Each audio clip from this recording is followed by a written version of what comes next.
when we have imposter syndrome, we're looking at a very unique set of qualifications, and we're forgetting that who we are is the biggest undercurrent of our success. What's up, queens? Welcome to the Divine Living Podcast. I am typically excited when I'm doing a podcast episode, but this reaches new levels with my guest, my friend, this genius of an expert I am bringing your way today.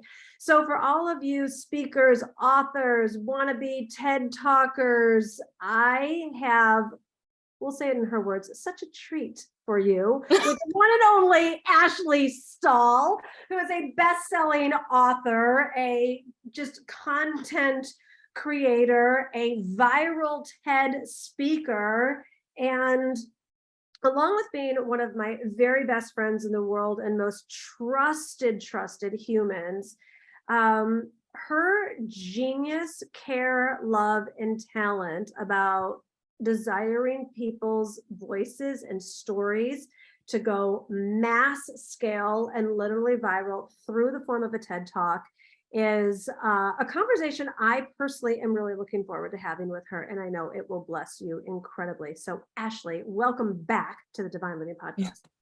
Thank you for having me. So fun. What an intro. I feel like you know your friends, but sometimes you don't know their work selves as well. And I feel like you know everything that I'm up to. It's kind of fun to hear you just give me a bio without me sending anything.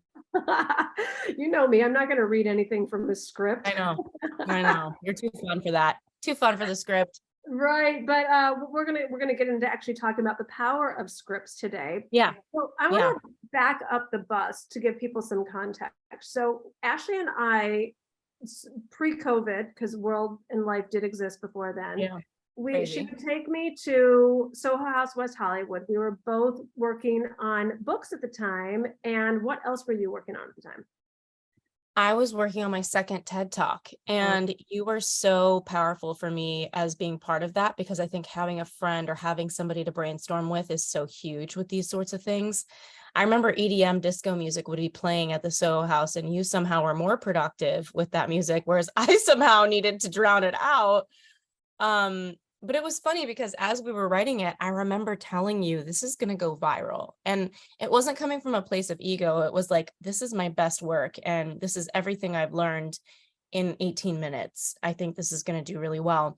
And I'll never forget the day it hit the internet. I thought of you, and I remember thinking, this is the day it's going viral, and nobody watched it. It literally died in the corner of the internet for like 6 months. And then one day, out of nowhere, it went super viral. And then I was like, there's no way this is going to keep up. And it did. So to this day, it's around 10,000 people watch it a day, has more than 8 million views, and it's in the top 100 TED Talks of all time. And I think what's so cool about it is... Just run by those numbers again. I want this to sink in, because as awesome and genius and talented and mindful and intentional as Ashley is with her career, she is also another woman just like you and with a dream. Listen to these numbers again. So how many people a day, Yada? 10,000 people are watching it every day. And it has over 8 million views as of right now. And, you know, what I love about it is it's in the top 100 TED Talks of all time. And what's cool about something like this is, and I always tell people, it's simple to go viral on TED. Maybe it's not easy, but it's simple. You write the best talk of your life, like that will go viral. So I remember pouring so much soul into it. And what was most exciting for me, that I'm most excited about for anyone listening, is that it makes business more feminine. Because what happens is that, yes, it is masculine to prepare the TED Talk. You're in a lot of masculine energy by, writing, pushing, ideating, perfecting. But once you deliver it, it becomes the gift that keeps on giving. You enter into a world where people are finding you. 10,000 sets of eyeballs every day is not nothing. So it's 10,000 different thoughts looking at you every single day. So what's happened for me is getting bigger book deal offers, getting more sponsors and more listeners on my podcast. and also getting a $500,000 spokesperson deal. All of these things, I think, Paid speaking gigs internationally. yeah, paid speaking gigs all over the world. I think what makes me most excited though is just the easy nature of it, because once it's out there, people find you for things that you may have never thought about. And it creates this mysticism in your career that I absolutely love for me. And that's what I want for everyone else. So, I mean, is it an easy task to distill your entire life into 18 minutes? Not for most people, but for me, it's a total passion project. Yeah. Why, let's back up the bus here for this. Why initially did you want to have a TED Talk? Yeah. I remember when I started my business like 14 years ago, thinking to myself, like, that was the gold standard of personal branding. I wanted to get with TED. I wanted to get with the Wall Street Journal. And I knew that I couldn't just start really high, that I needed to build my brand. I see the internet like it's a bunch of islands, so I have a Forbes column, that's an island, podcasts are an island, TV, books, all different little personal brand islands. And I just knew that the blogging island, that Wall Street Journal, Forbes were really high up for me. The speaking island, TED, was really high up for me. So I put in a lot of time building my brand in order to get these opportunities. But what I learned about TED and what's so powerful about it is I didn't have to put in that kind of work, because TED values story over brand. It's not about what kind of brand you have to get on the TED stage. It's about how powerfully can you tell your story. So Or how looking many back at, Instagram followers you have, or right, like all the other things that you're normally needing to right. allegedly compete with out there. Mhm. It's kind of, the one of the only places, like even if to get a book deal these days, they're like, how many people are following you? But this is different. Yeah, 100%. And you get the followers from it. And the people who follow you from TED are a very different batch of people. They've been impacted by you enough to go and find you and keep learning about who you are. And so I find a different sort of relationship with the people who follow me. And again, it's 10,000 people a day, or however many watch your TED Talk a day, that are finding you. So a lot of my following is built off of my TED Talk. So if someone's listening and they're like, oh, I totally want a TED Talk, but I need to build my career and I need to wait 5 years and I don't know what I talk about, or I'm not good enough yet, or I got to get better. What would you say to them? I think that being an incredible TED speaker or speaker in general, if you want to build your speaking career, there's a playbook for it, and it's a learned skill. I think being a great storyteller, sometimes you need help. It depends on if that's a natural thing for you. I always tell Gina, I always tell you that I'm a writer that happens to have a business, not a business owner, that Mhm. happens to do writing. So I feel like in my world, writing TED Talks now for people as a speechwriter has been really fulfilling, but I'm noticing how many people are not natural storytellers, Mhm. and the power of working with someone. And if it's not somebody that's more high level like me, just anyone that's close to you that can help you brainstorm your life and process your life as you write your story is really, really key. Because let's face it, I'm guessing anybody listening right now isn't 14. Like Yeah, you've lived enough life for a right. TED Talk. You've overcome enough for a TED Talk. You know enough for a TED Talk. And, since we are queens here that are listening to this, I don't want you to be a princess thinking you need one more certification, or that you're not good enough yet, or that 3 more years is actually going to be the thing that makes the difference. Yeah. Um, Ashley, let's talk about your first TED Talk versus your second TED Talk. Yeah. Yeah. The first one, I was working counter-terrorism at the Pentagon. So weird that you and I have You politics know, in common. Those of you who don't know, Gina, had a little White House moment. we have Um, friends in low places. yeah, we've got some friends, but the first one I gave, I pulled a total doozy on TED. So I won an award for my work in national security. Somebody recommended me. And I'll never forget, I went to the award ceremony and this woman just looked like a cartoon. She was so perfect and beautiful. And she told me she was Miss Washington, D.C.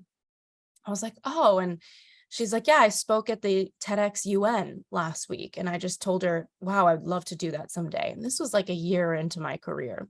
as a business owner. And she looked at me like a cartoon. She was like, well, I think you're going to do it. And her tooth like sparkled in my imagination, like, you know, and I got a text from her the next week. I was on a work assignment in Istanbul. It was 2012 during the protests there. I'm standing in a spice bazaar with tear gas in my eyeball, like literally dodging a protest. And I get this text from this girl saying, hey, I referred you for a TED Talk. And they're taking my referral pretty seriously. You're just gonna have to send them your speaking reel. And I remember thinking, like, what is a speaking reel?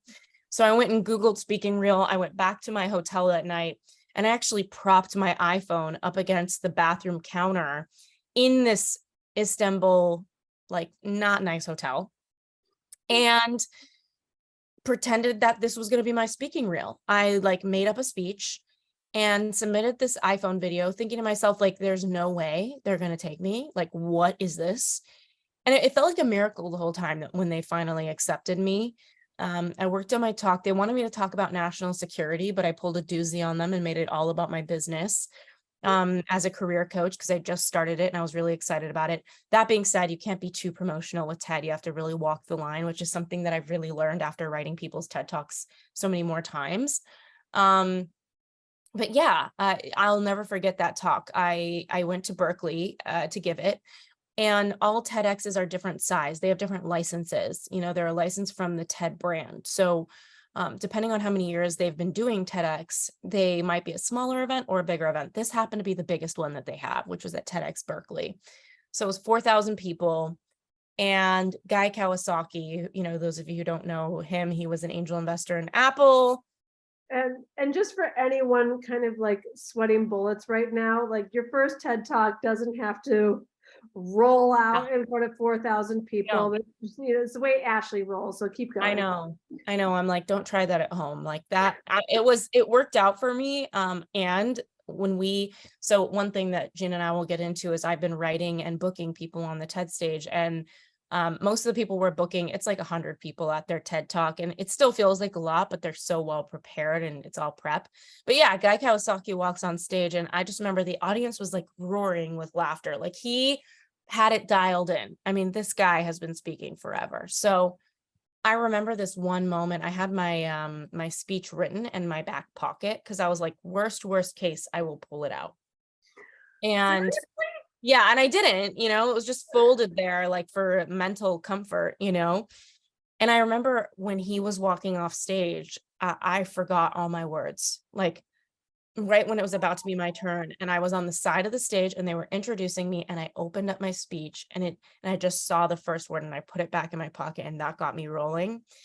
I've learned so much over the past 10 years about preparing and delivering speeches, but I think that anyone who enters this arena, it's pretty life changing to not only put your voice out there, but to be intentional about it. There were some people that were kind of like fumbling and bumbling with flashcards on stage. And I'm like, you know what? TED is just not the time to fumble and bumble. You really need to prepare. And I think that's what's exciting about it is the most viral talks are not only the best storytellers, but the most prepared at the speech. And the good news, it's only 10 to 18 minutes. So you can usually prepare that pretty well. I mean, what is it? Mark Twain said, I wrote a long letter because I didn't have time to write a short one. And, anyone listening, you're here because you think highly of yourself. You have the dream of a bigger life. And a bigger life in the way that's going to be really important to us comes with a level of mastery. Yeah. Nobody's here for mediocrity. Nobody's here for good enough. All of us want the best for our lives and we want the best from ourselves. Yeah. And I think too many women are way too hard on themselves in every category of their life because you think that being the best version of yourself in whatever lane means you have to have figured it out. Yeah. And if you're like, I wouldn't know what to put in a TED Talk, you don't have to, because there are experts and people that have already done it. Yeah. If you want to transform your body, you don't even have to know how to do that. There's experts for that. You want to grow your business, you want to fall in love. Like, so whether you're listening and you want to speak on the TED stage, or you just want mastery in your life, I want this particular nugget to be, please stop putting all the pressure on you to know everything, to figure it all out. Right. And permission granted to hire experts and surround yourself with experts. Okay. 100. No. Okay. So what were the results of the first TED Talk? So the first one, I haven't even looked at it in so long. I think it has a couple million views at this point, but it's been years and years. The results of that one were brand credibility.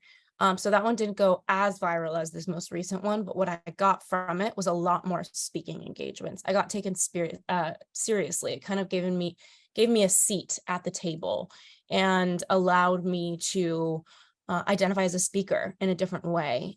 So I think once you make your way on the TED stage, it's kind of crucial if you want a speaking career that you're building. I think making your way onto the TED stage is a rite of passage and really, really important for your future bookings. It gave me momentum, like people started reaching out for talks, and that begetted more talks. Momentum begets momentum. Mm-hmm. And please note, everyone, it was her first. Like, TED isn't one and done. Yeah.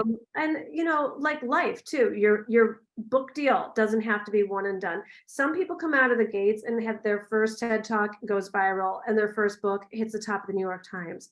Right. And sometimes it's their second or third one. And so, Ash, I'm sure you learned so much about your first one that went into making the second one even that much more masterful. Yeah, for sure. I think TED Talks have a structure.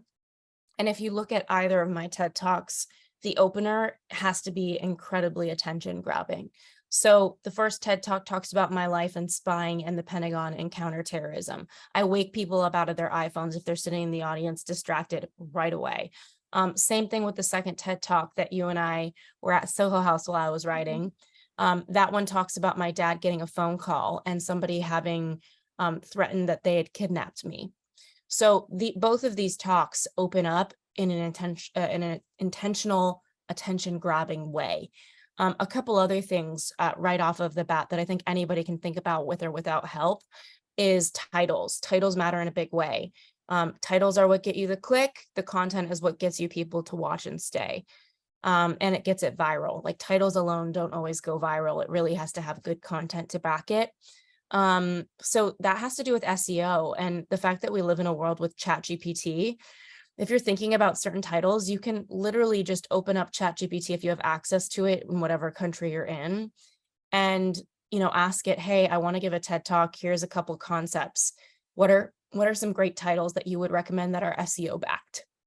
You want to optimize SEO. TED is a search engine. YouTube is a search engine. Also taking a look at what's trending right now. So, if you look at the top 10 TED Talks, they've been around for the past decade or more. I like to look at which ones are climbing in the ranks, maybe in the past like 3, 4, 5 years, because those are showing us the pulse of where people are at, what people are looking at. And the great news for anyone in the nonfiction self-development world is the highest ranking TED Talks, all mostly, with the exception of a few, are personal development focused. I mean, I get it. I think it's one of the, maybe podcasts would be the only other unpolluted area, meaning marketing has polluted every area of content consumption. But think about it, you don't scroll TED Talks. You intentionally go to look for something that you either want to learn from or someone recommended to you, or you're going there because you want to be there, not because you stumbled on it. So I think that's just really important to keep in mind in a world of why is nobody listening to me, and why is my Instagram post not getting any likes? It's because marketing has ruined all those platforms, but not the TED platform, not something where people are literally searching it out. Yeah, it's so, so true. And, like Martin Scorsese says, he says, what's most personal is most creative. So I think being able to ask yourself, what is deeply personal in my life? And I do believe there's a big line between what's personal and what's private. But if you can look at your life, almost like make a timeline of your life, what are the big events that have impacted you the most, personally? And being able to pull from that as inspiration is an incredible starting point. Oh, but let's back up the bus. There's a difference between how have we not ever talked about this? Yeah. Between what's personal and what's private. Because so many people are like, I just got divorced, or I hate my mom, or, like how I can't talk about whatever happened with my kid because they're all watching. And I think you highlighting that for people to understand. I mean, I know the private areas of my life that didn't make my book. Yeah. And I was very intentional about sharing the lesson and the piece that would be most universal that didn't necessarily need the private details. Right.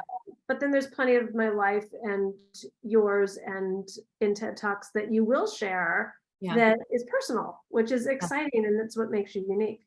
Yeah. And I think people not knowing that line gets us confused. I think a lot of people are using social media as a diary, and they're processing their life on social media. And in some ways it's really useful. In other ways, like Brene Brown says, not everybody has the right to hear your story. I think that everybody has a story, but your deepest, most personal, private stories, I think, get to remain yours.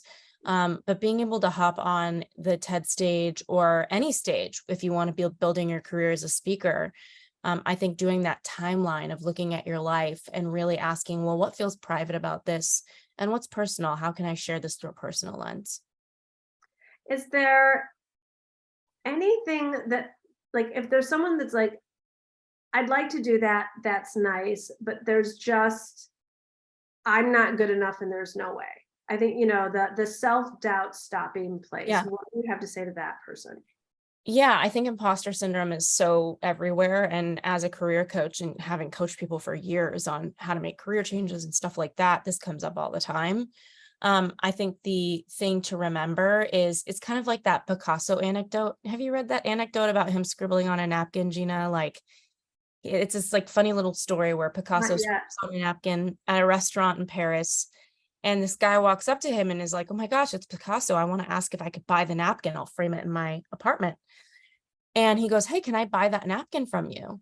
And Picasso says, yeah, it'll be $1 million. And he says, what are you talking about? It took you 5 minutes. And Picasso said, no, this took me my whole life. Yeah.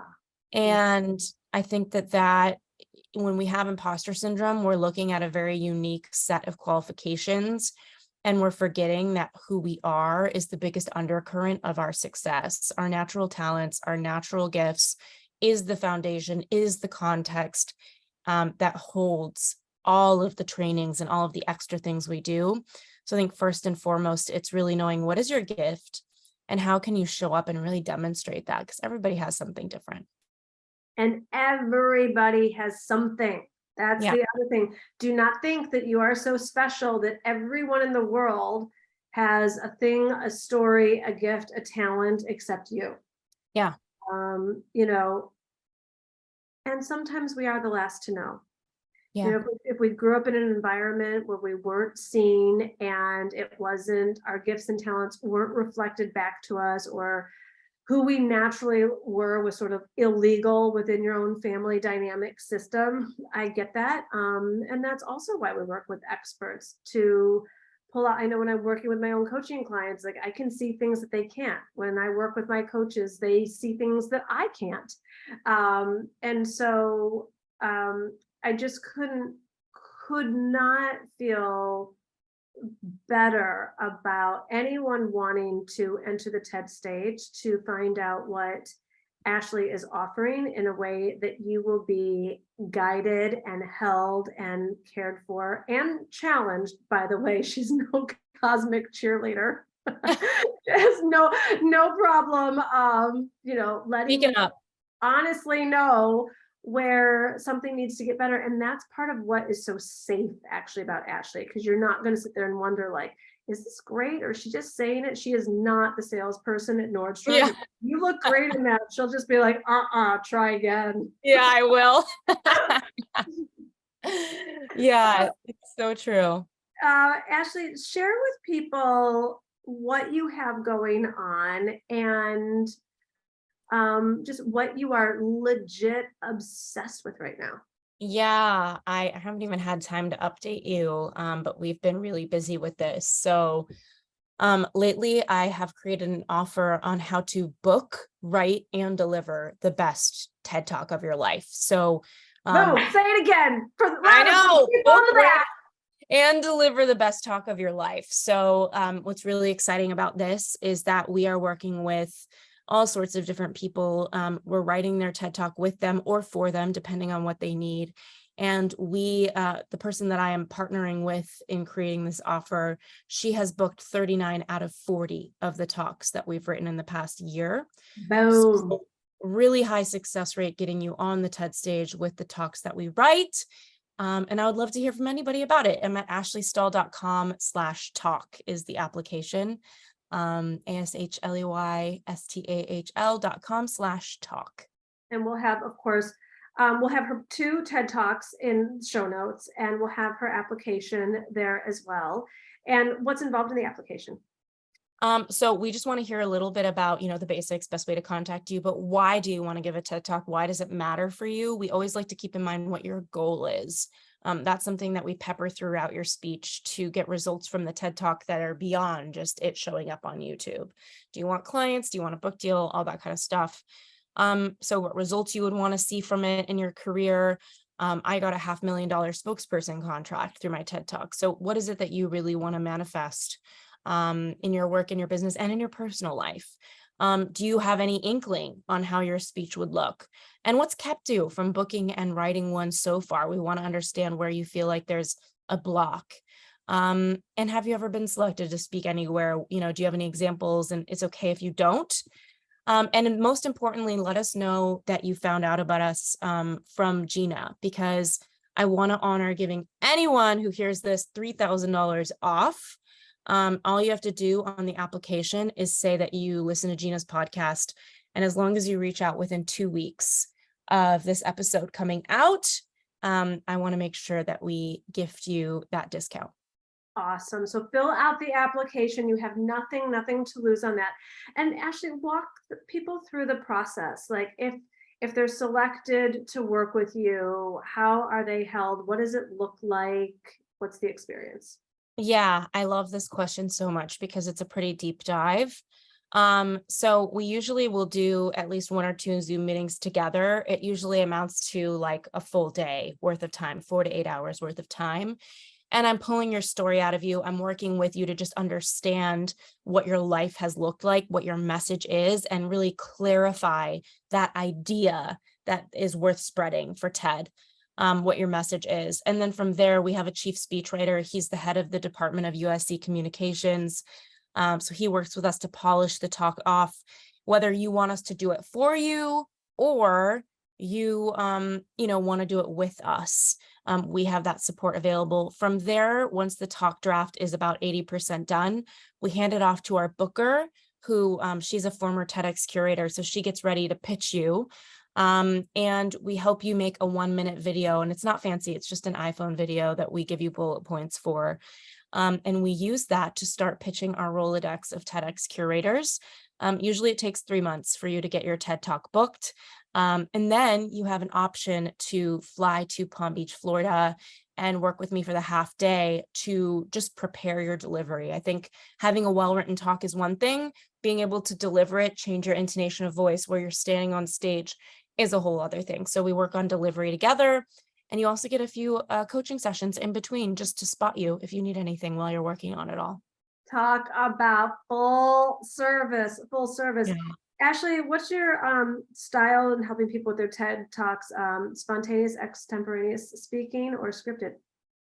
Okay, so I'm somewhere in between. I love somebody who wants to go straight off of a script because I'm in New York City today. Why do people pay so much money for Hamilton? It's because, or any play, it's because what they're getting on Thursday is the same that they're getting on Friday. It's consistency, it's excellence. So I don't like my speakers going out there and quote unquote channeling, like please don't channel on the TED stage. So I would say if you're down to be very scripted, I love that for you, because it allows you to be really intentional about your delivery. But we do have some clients that just want some bullet points and they practice with us, and they definitely use that day in Palm Beach, practicing in front of me. Beautiful, beautiful, beautiful. I cannot express to you the level of competency, excellence, professionalism. I have literally sat by this woman watching her legit perfect her own. And it's the caliber, it's the quality that people really, really aspire to. It's easy to kind of talk about like, oh, this is quality, it's quality. Like Ashley is the top of the top of the top. She will not settle for you for anything less. She also will not work with anyone where it's not the right fit. She's just a very, she knows what she's obsessed with and who she can help, and so full of an integrity in that way. So if you're all wondering if you're a fit, you don't actually have to wonder. Fill out the application and she'll fill you in. You're just gonna, if it's the right fit for you, you're gonna be in the best hands. And I'm gonna be so excited to hear about all the women in the Divine Living community hitting the TED stage and really using it in the way Ashley's talking about, like having it be a springboard to all of your other desires, book deals, speaking, more clients, all the good things. Thank you so much for having me on the show again. Oh, Ashley, I'm so excited about this new adventure. I love watching women like us continue to grow, evolve, tap into what's next for us. And I've seen you develop, like this is like such an, it seems so obvious what was next for you. So I'm excited for people to experience your genius. So links are all in the show notes. Everyone take amazing advantage of this and let me know about it. Thank you. Lots of love, everyone.